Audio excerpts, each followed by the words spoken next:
Welcome to this week's Q&A. We've got a pretty interesting question from one of our viewers in the US this week, and it's actually one that we've been seeing a little bit more of these days. And it's from an Australian expat living and working on the east coast of America, and she's looking to repatriate, return to Australia within the next 5 years.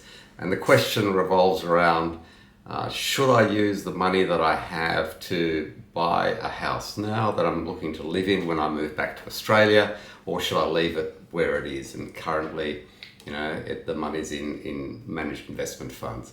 So without becoming specific, but looking at people's positions, I suppose, from a general sense, the question is really quite varied, because for some people, they may have a certain level of investment wherever they are residing around the world that enables them to purchase a property in a location in Australia, which they then desire to move into later on when they come and return back to Australia. But for others who may not be in that position and they only have, say, sufficient funds to potentially buy something in Australia or put in a deposit on a purchase in Australia, then it becomes a lot more problematical in terms of what you do.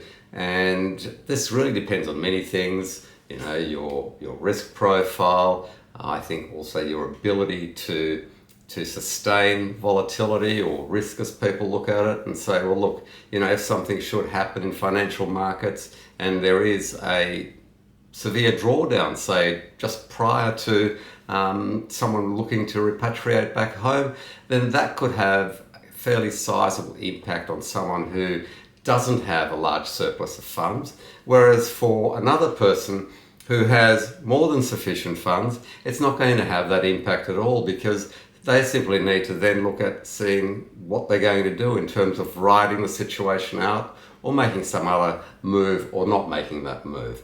So it's really important. That's why I think people need to understand that they should get some personal advice in relation to these things, and it may be that they should get advice from several different sources, because some of it may be pure investment advice, some may be strategic advice, some may be advice in relation to lending to see how that potentially can help people overcome some of their shortcomings. And it's something we see a lot, because for our clients, if we can get them to 85% loan to value ratio for their future home, as it were, then that's really something that most people find quite attractive, and they're not paying mortgage insurance to the banks, and it's something that enables people to make perhaps a more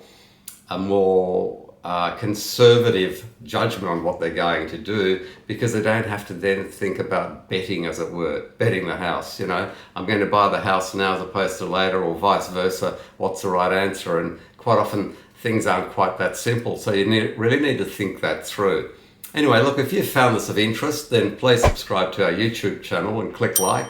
And if you want to get some information about your own personal situation, don't hesitate to reach out, email us or call us, and we'll have somebody contact you, see if we can't help you with your own personal situation. I'll see you at the next week's Q&A. I'm Andrew Vega.